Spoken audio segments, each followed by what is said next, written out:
American English. American English webinar series. Teach and learn. American English webinar series.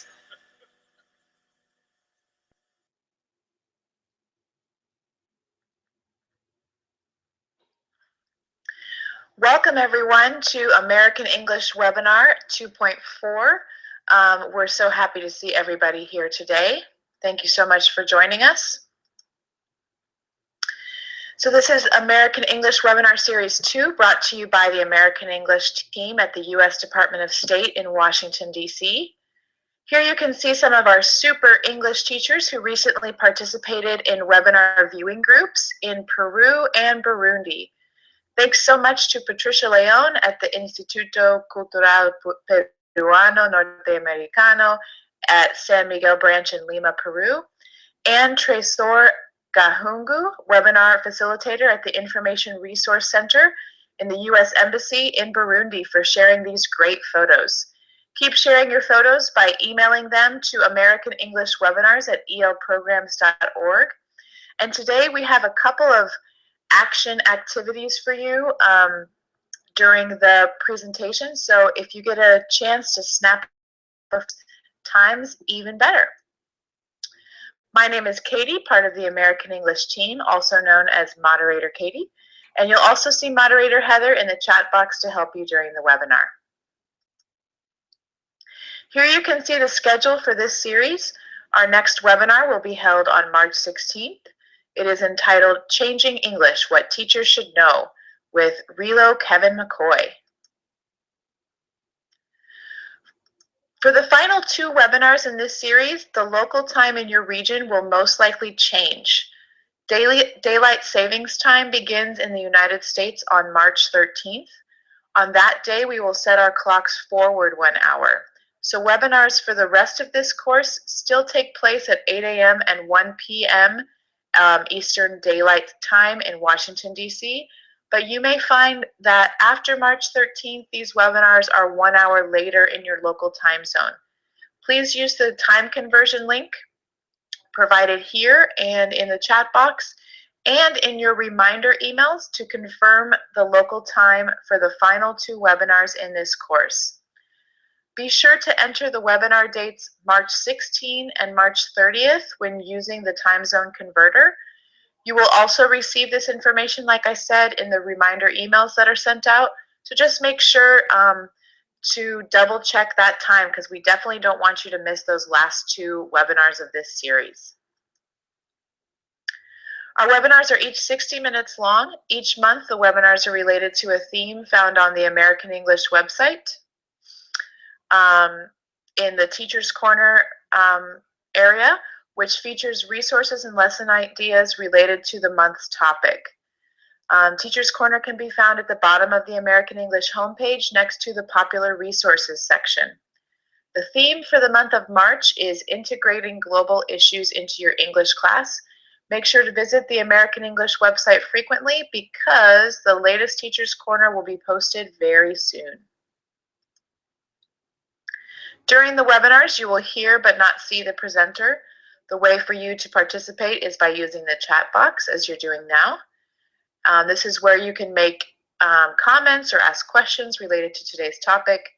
And after the webinar, you can join our Ning discussion with further questions and comments. Your presenter may also ask you questions in the form of polls, and you'll see those during the presentation.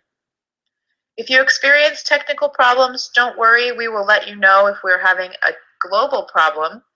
If you do lose sound, you can follow along with the caption pod, and you might want to try refreshing your internet browser if that doesn't to correct the problem. Each webinar series consists of 6 webinars. During the series, webinars take place every other Wednesday. Participants who attend at least 4 out of 6 webinars receive an e-certificate from the Regional English Language Officer or local U.S. Embassy. To ensure you're eligible for the e-certificate, you will enter your attendance at the end of the webinar. We will send you a link at that time or show you a link, and you can fill out the requested information there. We hope that many of you are already familiar with our Ning site, but if you haven't already registered, please do join this dynamic online community for EFL teachers. Here you can find resources and discussion questions related to each webinar, as well as all of the webinar recordings and featured materials. The Ning is also where you can ask presenter questions after the webinar and participate in the live chat with fellow community members.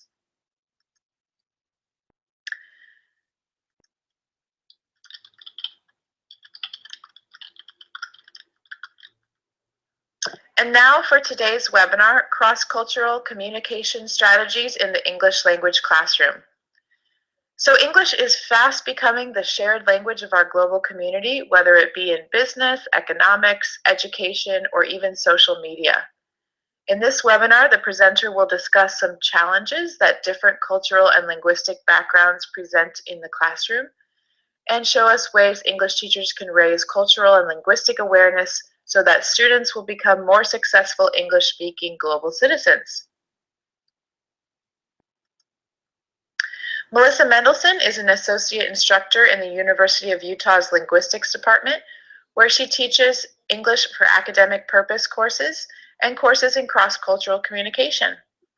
She's taught all levels of English from beginners to advanced in the US and abroad. Melissa's research and teaching interests are related to vocabulary acquisition, bottom-up skills, and working with emergent readers.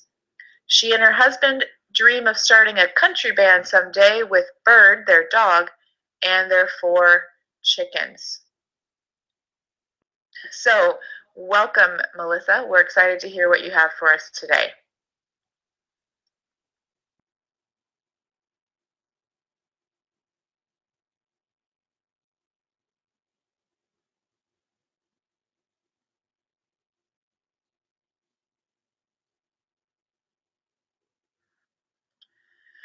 And actually, folks, it looks like we're experiencing some technical difficulties.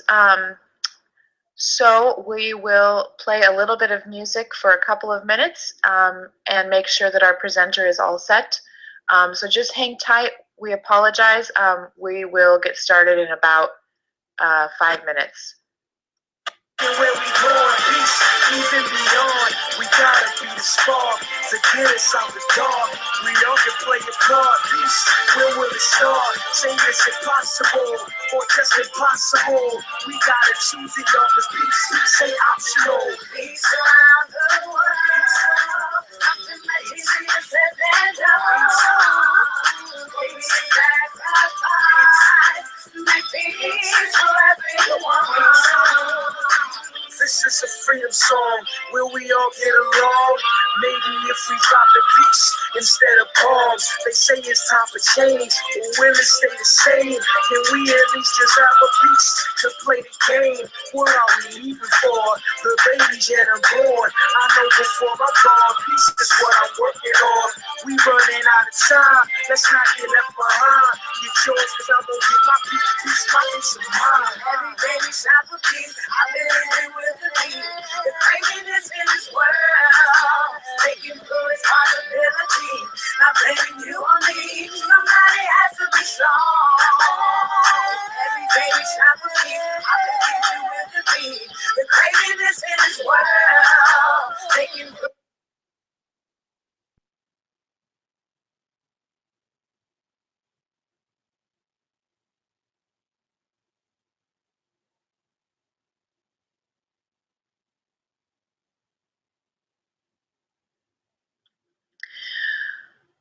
All right, guys, I'm so glad that you are enjoying those songs while we're waiting. Thank you so much for your patience. We are ready now to welcome our presenter, Melissa Mendelson, and we'll go ahead and get started. Welcome, Melissa. Good morning, everyone. Thank you for your patience.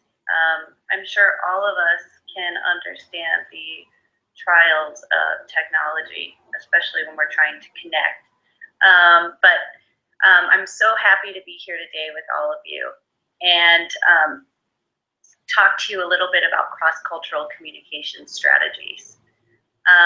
So I just think since we're running a little late, let's get started. So today's webinar goals, as we go through, there's a few things that we're going to pay attention to. And just let me first say thank you for all your responses on the pre-discussion. I've been responding as fast as they come in. And thank you for also paying attention to the polls this morning. We'll spend a little bit more time talking about some other poll results later. So let's look at our webinar goals today. The first goal is to recognize how cultural and linguistic or language differences affect communication. Discuss the importance of preparing learners to communicate across cultures successfully. And to share activities that raise cultural and linguistic awareness among English language learners. So with that, as we work through this topic today, keep in mind that we are all different and approach even the smallest aspects of our lives in very different ways. So we're going to start with a scenario, a cross-cultural incident. Let's take a look at this scenario. Clara is an American attending a university in Norway. She has made a few friends. One morning on her way to class, she sees her friend Johan walking ahead of her. She shouts and runs to catch up with Johan. Clara smiles and attempts to make conversation, but Johan doesn't smile or say much except that he must get to class. Clara says goodbye, feeling confused and hurt. She thought they were friends and wonders if she did something to upset Johan. So let's start with a chat box question here. As we look at this incident, what might be causing Clara to feel hurt and upset? At the same time, what might be causing Johan to react to Clara this way? Somebody's already put in a few people, culture shock. So Edmund from Albania, and Heather's just posted the question for us. Cultural differences, intercultural difference. Yes, this happened to me in Nepal. All great responses. So I want you to keep this incident in mind because we will return to it through the webinar today as we look at different aspects of culture that affects communication. Let's first look at, during today's webinar, we will attempt to bridge some of the cultures through communication by focusing on particular aspects that affect communication, such as nonverbal communication, verbal communication, identities, values, and social norms. Okay? We'll examine what each of these mean in more detail and look at teaching ideas for each as well. So let's turn our attention first to nonverbal communication. Nonverbal communication differs among cultures, and the way that we understand nonverbal codes differs among cultures. So I want you to think about a time in the chat box. What's a time you had a problem with a friend because of nonverbal communication? And let's see, I'm sure there are a lot. So posture, facial expressions, people are already guessing what nonverbal communication is. But a time you had a problem with a friend can be sometimes hard to remember. Body language can be important because we have linguistic differences, as a few people mentioned. As some people use more gestures than others. These are all great responses. Great. Okay, we're going to look at the types of nonverbal communication that exist. So first we have movement or body movement. This includes how we walk or move throughout our activities in our daily lives. We also have gestures such as thumbs up, meaning good here in the United States, while in other parts of the world this might not mean the same thing. Then there is eye movement. In the United States, we value eye contact as it really signals confidence, respect, but in other cultures, eye contact can be seen as very disrespectful.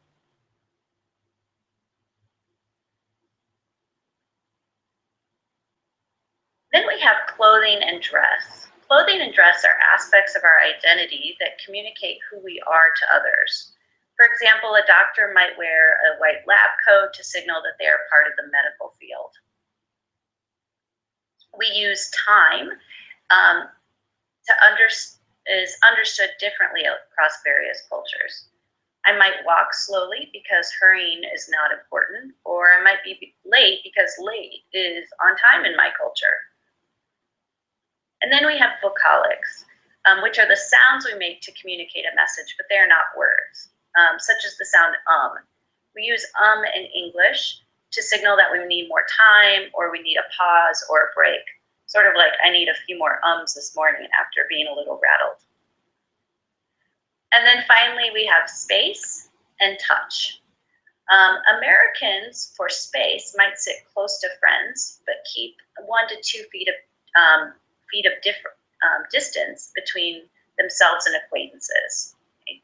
In other cultures, people might talk standing closer to each other. Okay? Related to space is touch. In the United States, touch between friends is acceptable, but in specific situations. Many people in the US would not walk down the street holding their friend's hand, while in other places in the world, people would hold hands with their friends on the street all the time. Each of these aspects of nonverbal communication are often culturally defined and are learned at a very early age.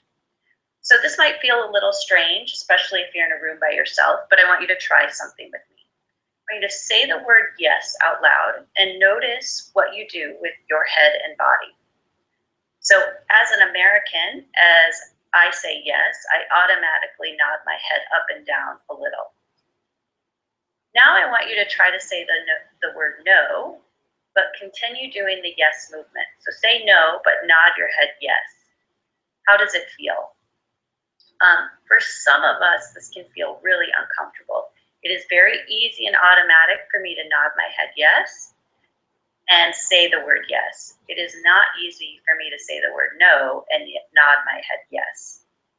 It's a really simple example showing us how automatic some of our nonverbal cues are.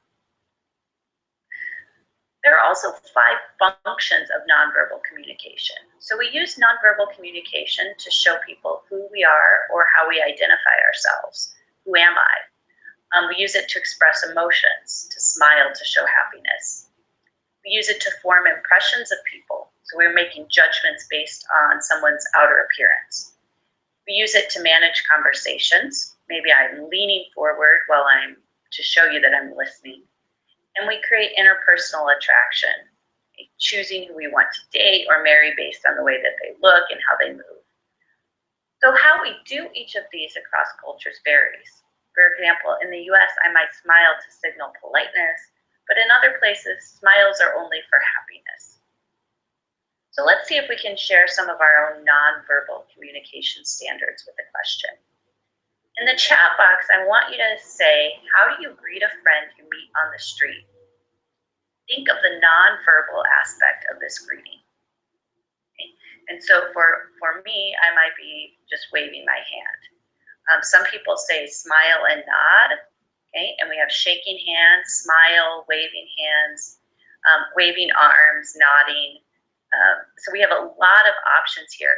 In a lot of these, a smile is included. A kiss on the cheek, okay, great. These are great examples. So we can see that there are a variety of differences simply in terms of nonverbal rules. So let's return to the cross-cultural incident from before with Clara and Johan. This time, think about it through the lens of nonverbal communication. In terms of nonverbal communication and the ways I've just explained, what might be the cause of conflict between Johan and Clara? What is causing Clara to be upset, given what we know about nonverbal communication? And what might be happening for Johan in this situation?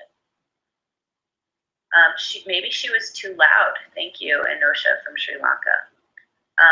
There are a lot of factors that would manage all those differences. Thank you. Maybe she hasn't studied the culture before. She's expecting the same type of nonverbal greeting that she's getting, right? But she's not getting it. Thank you, Jenny from Cambodia. So these are all great possibilities as to why this might have one person feels leaving confused and hurt. So let's look most importantly about how do we teach nonverbal communication skills to students and raise their awareness about the differences. I'm going to talk about a few activities. The first one is sharing gestures. In this activity, students stand in a circle. Teachers call out a word or phrase, and they must perform the movement or gesture. Okay, so if you are viewing in a viewing group or even by yourself, we're going to try this activity together. I'm the teacher, so as you stand up and look at one another or look in a mirror, I'm going to say a word or phrase, and I want you to make the gesture.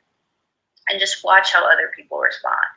So everyone just make the gesture for hello. Okay? If I'm making the gesture for hello, okay, I might be waving my hand. Now I want you to make the gesture for yes. Okay, some of us might be just nodding our heads, others might be turning our head in a different way. Some people might just be moving our eyes. Now make the gesture for I don't know. Gesture for I don't know. For some of us, we really scrunch up our face, shrug shoulders. We do a lot of different things. And then finally make the gesture for no. For me, I'm shaking my head no to the side. This can be a really fun activity with students. Even when you're in the same culture, you can see differences. However, as an alternative, if students are all making very similar gestures, ask them to show other ways they've seen people make the gestures, such as on television. Or ask students how they would make the gesture based on a different person. So how might you say hello to a grandfather versus how might you say hello to a stranger?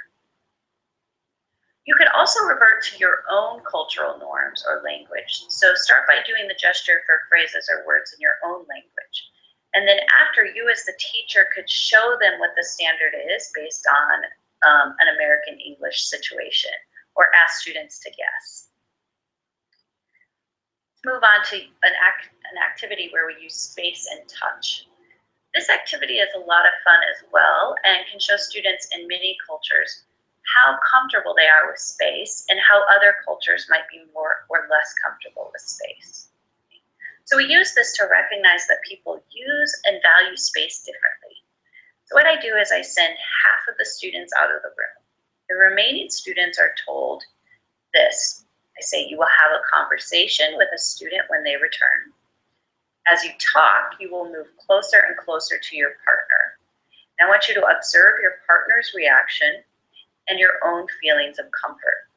And then I bring all the students back in and have them pair up. Okay? So they practice this activity. As you plan this activity, think about the ways to debrief it. One way to contextualize the activity is to talk about your own culture. But this is typically best if done after the activity, since it relies on the element of surprise. Ask students how they use space and touch. How do other people they know use space differently from themselves? How about touch? What kind of touch is okay? Typically, especially depending on the culture, I don't do the simulation with touch, as it is often it's so much more personal than proximity or space. So keep that in mind. I'm going to get you guys involved again as we do an activity about the vocalics as communication. Okay? So to identify some of the nonverbal sounds used in English to communicate meaning. This activity is really useful for helping students recognize some of the smaller aspects of English communication. We're going to do this one together using poll questions. I'm going to make a nonverbal sound related to words or phrases, and I want you to choose the correct meaning. Okay, so we're going to go to the polls with this one. And the first sound I'm going to make, I just want you to listen and choose what you think I'm trying to say to you. Uh-huh. Uh-huh. So it looks like so far we've got a lot of people are recognizing that I mean to say yes. A few people think it sounds, I was trying to communicate sound interesting. And yes, because it also is a manager of conversation, that is possible. Now let's try another one. I'm going to try another one for uh-uh.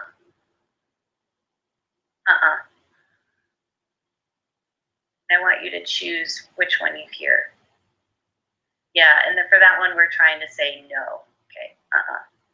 All right, great. Let's go back and just talk about how we can make an alternative for this one. This can be difficult for beginning language learners, okay, because it's really fun to guess, but nonverbal communication is very difficult to hear when you're new to a language. So as an alternative, once again, you can start with the first language. What sounds can you use to communicate meaning in your own language? How do you communicate yes, no? How do you communicate what or that's interesting? Or rather than make this a teacher-led activity, give students the cues and have them work on them in small groups or pair each other so that they're giving the cue and they have to make the sound. You can move this into verbal, or you can move this into English once you've managed it or understood it in your own language. Let's shift to verbal communication. Verbal communication is, in its relation to culture, is based on this theory of linguistics relativism, or the Sapir-Whorf hypothesis. And it's the most accepted theory related to the connection between culture and language. And it's much more complex than what I present here. But basically, language shapes and influences how we view the world. And we can learn to use and understand new languages and cultures. We're not limited in that way. So the idea is that language and culture are intricately connected and affect how we see the world. I want you to keep this in mind. The way we think is filtered through our own language. So in the chat box, what relationship is there between culture and language?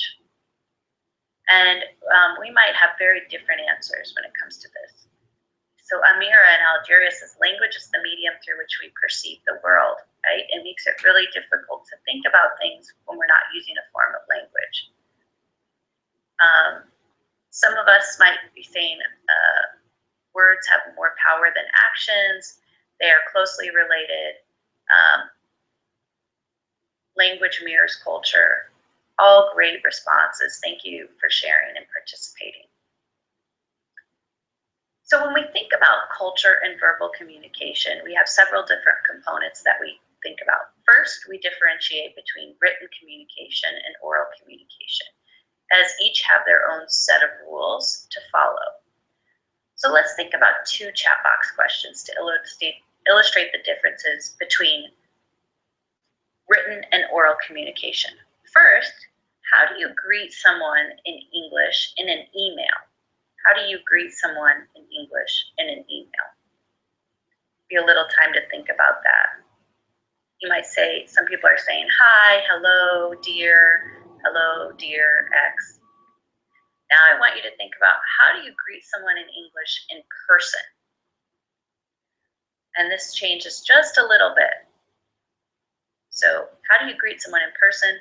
Hi, hello, hi. Right, we're not using those formal titles. We're not saying the word dear. So we see that different rules apply to writing as compared to speaking. Another aspect we consider when talking about verbal communication are language or linguistic rules. Since we could spend hours talking about language, we'll brush over just a few examples. Okay? And when we talk about language, we're thinking of the sounds we make, the grammar, the meaning, or intended meaning. So think about this different sounds English has compared to your own language, and let's try one. Say the word think. Okay? How easy is the TH sound for you? Let's expand this with a poll. When you say think, what sound do you use for TH if you can't use TH? And so some of us are using S, we're substituting with F. Some of us actually are very good at making the sound depending on the language we come from. And some people might use a D or a Z. Okay.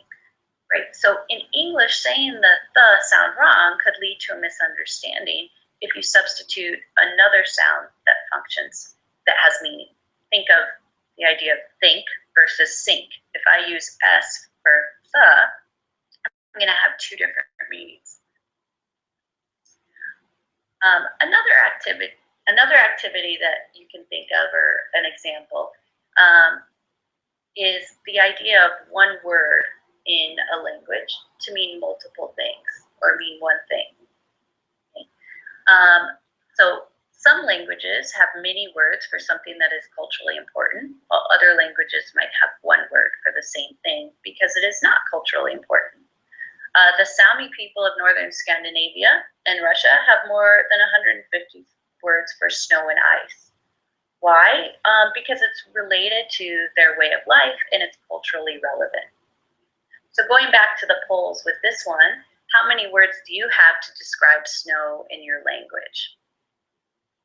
And for some of us, we might have very different responses depending on where we come from. Now, as we get this poll set up, it doesn't mean that you can't understand what snow is. You just don't need it in your language on a regular basis. Okay, so we can see that there are, it looks like we're missing the poll. Some of us, we could revert to the chat box and type in how many words you might think you have for snow in your language. 1 to 2, maybe 3 to 4, 5 to 6. Okay, so we see a variety. In English, we typically have maybe one word for snow, and then we'd add an adjective to describe it. Maybe we might have a couple other words like sleet or blizzard, but those describe kind of different situations. Ice, thank you. Okay, so finally, let's think about pragmatics and language rules. And pragmatics refers to our intentions when we speak and how the message is understood. I'm going to give you a question in the poll, and I want you to choose which answers I mean when I'm talking about it. Here we go. So if I say, do you have anything to eat? Okay, I want you to select what you think I'm trying to tell you. So yes, some people might be saying, I'm hungry. Other people might be thinking, do you need food? All of the above, right? For a native English speaker, we might find all of those meanings relevant, depending on the context, who is speaking, and who is listening. These separate meanings could be easily lost on someone who is not informed of the role pragmatics play in communication. So once again, thinking about verbal communication, let's return to Clara and Johan in the context of verbal communication. Using the chat box again, I want you to think about how their different languages affect their interaction. So remember that Clara is American and Johan is Norwegian. So we assume that Clara likely speaks English and Johan speaks Norwegian. And so these two differences in language, or these two different languages, might affect how they communicate. Okay. So what's your idea? How might these ideas be affected in Clara and Johan's interaction? Let's see. So some people, yeah, maybe it could be that, you know, Clara means to say something and Johan doesn't understand that meaning if they're speaking in English, the intonation of the voice, the tone of the voice. Yeah, I know her from Kazakhstan, said she was very loud, right? And that could be a little bit disconcerting. So moving on, let's think about how can we teach ELLs to recognize the differences in verbal communication. And this is often where we refer back to our own language and let them reflect on the first language in the classroom. Okay.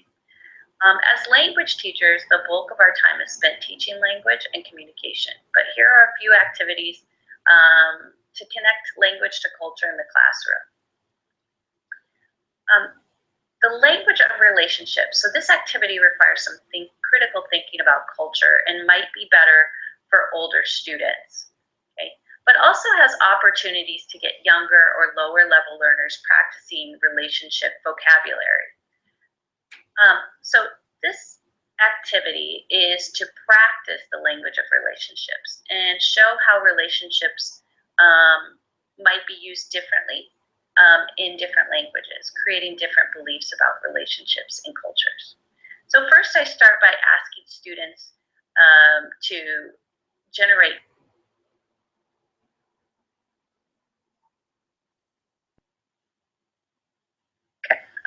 so I'm asking asking students to generate family vocabulary. So they might generate mother, father, aunt, uncle, and then work as a large group to determine how the word in English differs from the word in their L1. So give students a little time to think about this. As they're doing this, I want you as a teacher to keep in mind the words that are different in the L1 of the room. So for example, in English, we might only have one word for aunt, but in some languages, there's a distinction made between which side of the family the aunt comes from. So why don't we do this in English? Why do other languages make the distinction? And so a chat box question now is, do you have other examples of family vocabulary that differs in your language from English? Amira from Algeria says in Arabic, the context is very important. That's why we have words distinguishing. Okay. And some people might, yes, distinguish between older sister or older brother, male or female cousin. Grandparents might be different words, or female and male for some of those gender neutral ones in English. Very nice examples. So we see there are some differences. For more advanced learners, ask them to spend some time debating the potential reasons for these linguistic differences or language differences. And maybe ask them what the differences tell them about family values in American culture. And move on to making requests. I love teaching pragmatics, and requests are one of my favorite topics. So before we start, let's take a poll before we go into this activity. Okay. Which is more polite? A, would you be able to give me a pen? Or B, give me a pen? And as we get the poll pulled up here, this can be difficult for a non-native speaker of any language to understand the difference in politeness. Okay, 100% of people are saying that would you be able to give me a pen is more polite. Okay, great. So we'll go back. And so we recognize that difference as teachers, but we know that students might not always see that. So one thing we know in American English is that politeness is inversely related to directness. So if I want to be polite, I might say, would you be able to give me a pen? Where the request is not very clear until the end of the question. But this is considered very polite. On the other hand, I might say, give me a pen. It's very direct, but it's not considered very polite. It might help lower learners to contextualize or explain this distinction in American English about the relationship between politeness and directness of request. All right, so in this activity, we're going to recognize the appropriate way to make a request in English. What I do is I often bring students together with a few scenario cards. So I might give them a pile of cards that have people written on each, like teacher.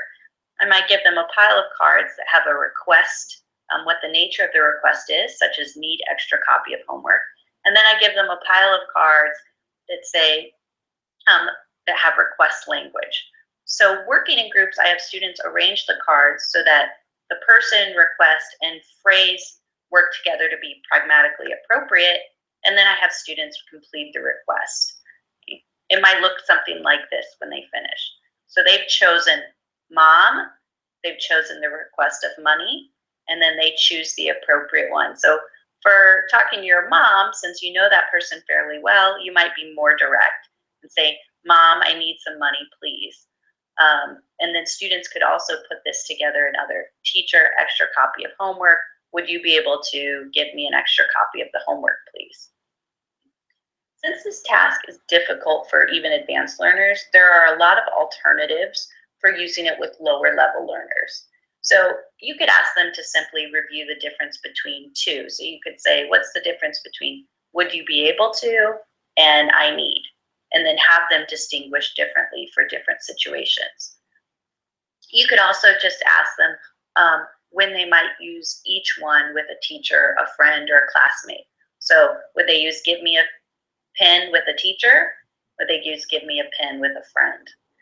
So for advanced learners, you could offer them the situation by just saying you are asking a teacher for help on an assignment, and how would you make this ask? While this type of activity requires more knowledge and preparation on the side of the teacher, it can be extremely useful in cross-cultural settings where English is the shared language.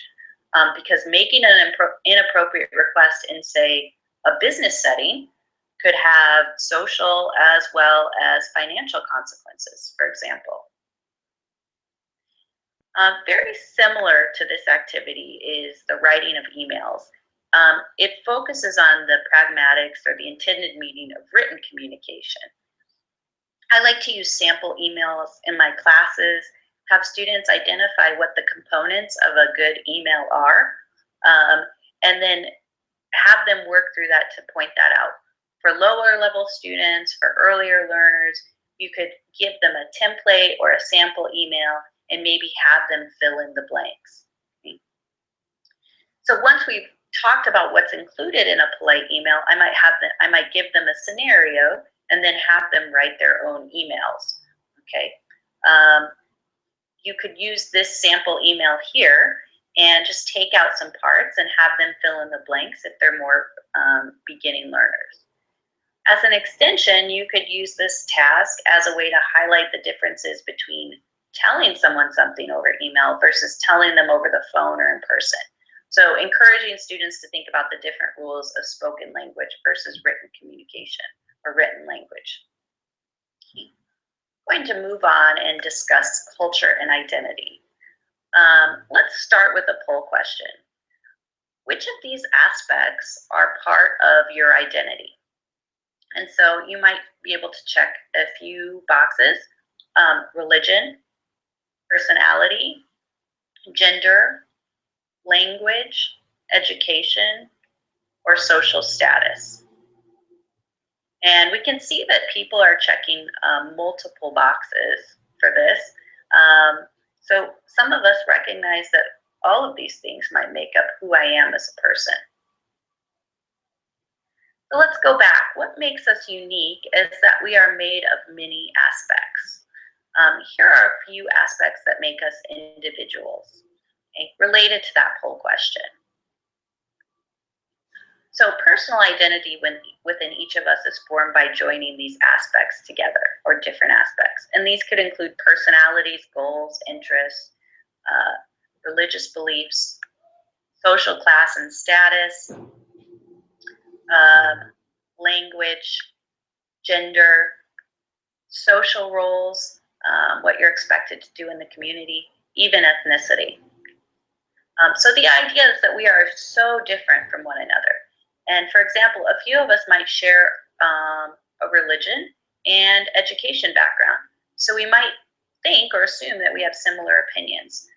However, think of all the ways that we are different that are not covered by religion and education. It would only be natural that in communication, our differences would have us acting differently as well. So thinking about cultural identity, we turn back to Clara and Johan. And as we think about them again, we want to see them as two different people, not only in language, but in who they are as individuals. So what aspects of their identities might be affecting their interactions? So some of them might be thinking that personality, sure, it depends. Religion could be another component. Personality is another good example. How they move throughout the world, right? Clara and Johan, one could be outgoing and one could be very shy. Social status, mood, right? These are really great answers, so thank you for being so thoughtful. So how do we teach culture and identity? A lot of us make it hard to justify the connection between culture, identity, and language in the classroom. I strongly believe that if we are to be successful communicators, we must not only understand others, but also ourselves. So some of these activities can be used in conjunction with frequently used vocabulary and prompt-rich discussions. So it can be a content focus if you're not sure how to connect it to the language. And then after using that content, connect it back to a writing activity or a speaking activity. So the first activity is an activity that is great in getting students to think about who they are and who they want to be. As they recognize the differences among themselves, they can be directed to think about how these differences contribute to different behaviors, beliefs, or attitudes. So I like to use this activity as a way to support their self-discovery. So I ask students to list or think of 10 words in English about themselves. Pair or group the students and then have them share their list. Once they've shared, put them to work writing the information into a paragraph. Okay? When they finish, they can return to their groups to share their description. Variations on this activity can have beginners or younger learners creating visual presentations of themselves using magazine pictures or drawings. The students are making doing something with a magazine collage. Allow them to choose any picture or word to include as a representation of themselves. If they are drawing, they can be asked to create freely or given a set of directions. So you could say, first, I want you to choose a color that represents you. And then I want you to draw an animal that has qualities similar to you. One of the most important aspects of this activity is giving learners the freedom to discover who they are and how they want to present the picture of themselves. Building on this activity is one presented by US Peace Corps, and it's called How Are We Different? And everybody can go to the website that's listed here to review this activity. But what I find particularly useful about this activity is the attached worksheet that they provide. And here's a copy of the worksheet.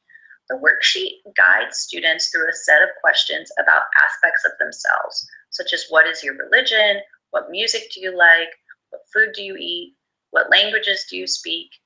This activity could easily be adapted to fit a particular character and make up of many individual groups. So questions about identity that might be relevant to some settings might not be relevant to other settings. For example, if you're in a classroom where everyone has the same religion, you might not need to ask that question. So in the chat box, what identity questions could you ask your students that would highlight their differences? And as you look at the chat box, try to take notes on what people are suggesting so that you could use the questions in class tomorrow if you wanted to do this. So some people, Edmund from Albania said, yeah, you'd ask about food, or Obakor says, what do you do in your free time? Okay. Where are you from? Describe your character. Okay. Oh, these are great. Okay. What do you consider yourself special to present to us? So how are you different from us? Why are you studying English? Really good. Thank you for sharing these. We could go on and on. So let's move to another topic about clothing and impressions. Clothing and dress are often ignored when it comes to nonverbal communication, but clothing and dress play a role in how we form impressions of one another and our understanding of who we are in terms of identity. So also remember that clothing impressions can be a sensitive subject for some people. So really use your best judgment and understanding of your class before trying this one. So the goal of this activity is to recognize and develop knowledge about how we use clothing to give people details about ourselves. So I start by having students look around the room and what can they tell about each other based on what they are wearing or carrying. Okay? And so sometimes if they're in a classroom, everybody might have a backpack. In an American school, everyone would have a backpack, and you can make a pretty good guess that they were all students. And then I give students a list of people and have them work in groups to generate the clothing each person might wear to show who they are. So a teenager, or a doctor, or a professional businessman, a mom. Okay. When finished, bring students back together and ask them to reflect on their own style or what their own style says about them. What do they want to say about themselves through appearance? This activity is particularly relevant to teenagers as they are often grouping people based on appearance.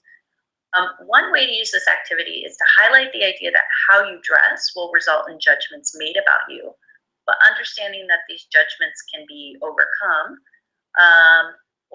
when people have a deeper understanding of what other people are trying to communicate about themselves. So it's an important step in cross-cultural understanding. we're going to move on to culture and values. And as we turn to culture and values, let's start with another poll. Which value is most important to you? And we're going to ask the question, is it fairness, community, loyalty, not doing harm, authority, purity? Okay. So which ones are we seeing as the most important? And a lot of people are choosing very different ones based on what you value in your life. So some people, 50% are saying fairness. Community are 24% is the most important. So this could go on and on. And once again, we see a wide range of responses. If we were to further rank these in order of importance, we would see even more of a variety. Since we don't all rank values in the same way, nor do we find the same value as the most important, it's important to recognize that because it really relates to how we live in the world. So let's go back to our PowerPoint and look at the ways that we talk about value. So our values, I am not you and you are not me. Okay, we do not necessarily value the same things in the same ways. Identity shapes our values, but our identity, our values, they all influence our behavior, which is an important distinction to make. So let's look at a brief scenario. An older friend, Sam, meets you for coffee dressed in an outfit that you think is too informal. In fact, your friend is wearing a swimsuit. How do you respond? Some of us, some of us might say nothing for fear that we would hurt our friend's feelings. Others might not say anything because the friend is older and we respect their older status. While some of us might be really offended and it touches on our sense of purity, so we would say something, okay? We might also want to think about what Sam would want. If Sam places a high value on group or community loyalty, Sam might want you to tell them if the outfit is a problem. So this is a clash of values that can have larger consequences on communication in the way that many of us behave according to what we value. Okay, this takes us to our last aspect of cross-cultural communication before we share a few more activities. We're going to start this one with a poll question too. The question is, what do you use to eat with a meal or eat with at a meal? Chopsticks, fork, spoon, and other, okay. So some of us, it looks like we've got 25% using chopsticks, fingers, hands, 50% using fork and spoon. Okay, as a child, I learned early and practiced regularly using a knife, fork, and spoon. And the first time I would have come across someone eating with a different set of tools would have been surprising. I might have thought the person was weird or different, or I might have been confused because I had never seen it before. But in order to move past those feelings, I had to be told that it's normal for some people to eat with their hands or chopsticks. So I had to be more accepting. And then to take it a step further, it would have been important to try the technique to know that other ways of eating are possible. So let's go back to our slides. So when we think about culture and cultural norms, we're thinking about the behavior and rules that we follow. Okay? They are learned early and reinforced often. Me using fork and spoon as a child, that is automatically how I eat my food. And if I'm trying to do something different, I might feel a little uncomfortable because I'm not used to it. These rules, our cultural norms, make us very ethnocentric, or we believe that our rules are the only rules. And these are the causes of many cultural miscommunications or judgments.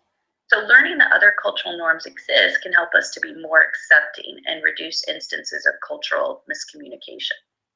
Okay? So you guessed it, we're going to return to Clara and Johan one last time. So we think about cultural rules and values affecting interactions. What is a new perspective you have on this incident now that you take into account how they come from different cultural rules and how they might value things differently? And so sometimes when we're thinking about cultural rules or cultural norms, we might be thinking about, great example, Kamiko from Japan. Women should not shout, right? Different rules. Uh, that's a wonderful example.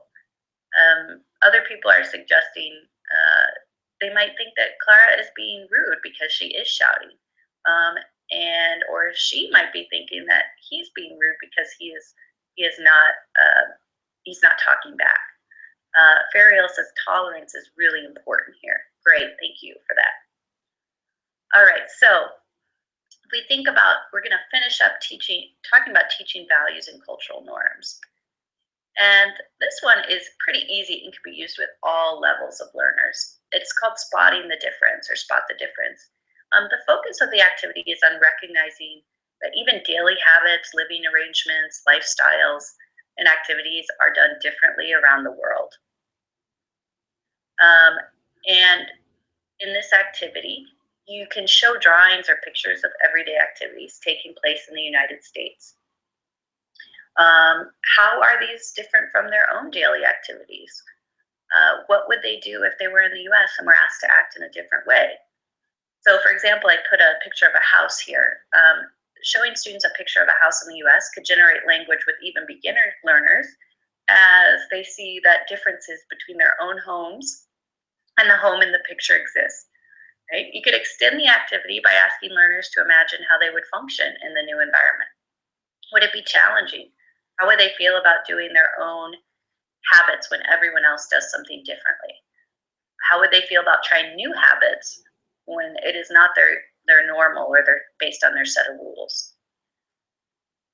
And then something I've used all throughout this webinar today is cross-cultural incidents. Okay, it's a great way to prompt discussion and to get students thinking critically about cross-cultural communication and the challenges that come when we are underprepared to participate in these interactions.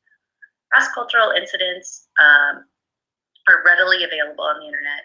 They provide students with a case study as a way to work through cross-cultural communication and generate possible solutions. In order for our learners and ourselves to participate in a global environment, it is essential that we all have an understanding of our cultural differences that go beyond language. So perhaps we entered this field to teach English, but it is critical that if we want to teach learners to communicate, that we give them all of the tools and information necessary to be successful communicators in English. That takes us to final thoughts. At the end of talking about cultural communication skills, my students often ask me how they could possibly figure all of this out. They say, we are all so different, Melissa. What can we do to understand everyone? So I've given them a few tips that is something even we as teachers can do because we are humans as well. So teach students to ask questions. Okay? If they don't understand something, they can ask a question respectfully. When you're in a new environment, observe what other people are doing and imitate. That can be one of the best ways to learn. It's how we learned some of our rules from the very beginning when we were young. Make mistakes. I've made a lot of mistakes in other cultures, and I've been lucky enough to have people teach me about new ways and cultures. So if you see someone who is out of their cultural norm, out of their language, tell them about new ways and cultures and what's expected. Okay? This can lead to improving our own cross-cultural communication and create more responsible and respectful global citizens. So we'll end with just a yes/no question, a raise your hand. How many of you plan to try at least one of these activities in your class today? And hopefully we'll get a few people raising their hand so we haven't wasted anybody's time. Great. It looks like we've got a lot of people raising their hands. That's wonderful. I'm so excited. I really hope all of this has been useful for you. Thank you for listening and participating today. I'd really like to take some of your questions and open the webinar up for discussion with all of you. And I also have a reference page here that you can look at. Thank you. And our moderator is saying,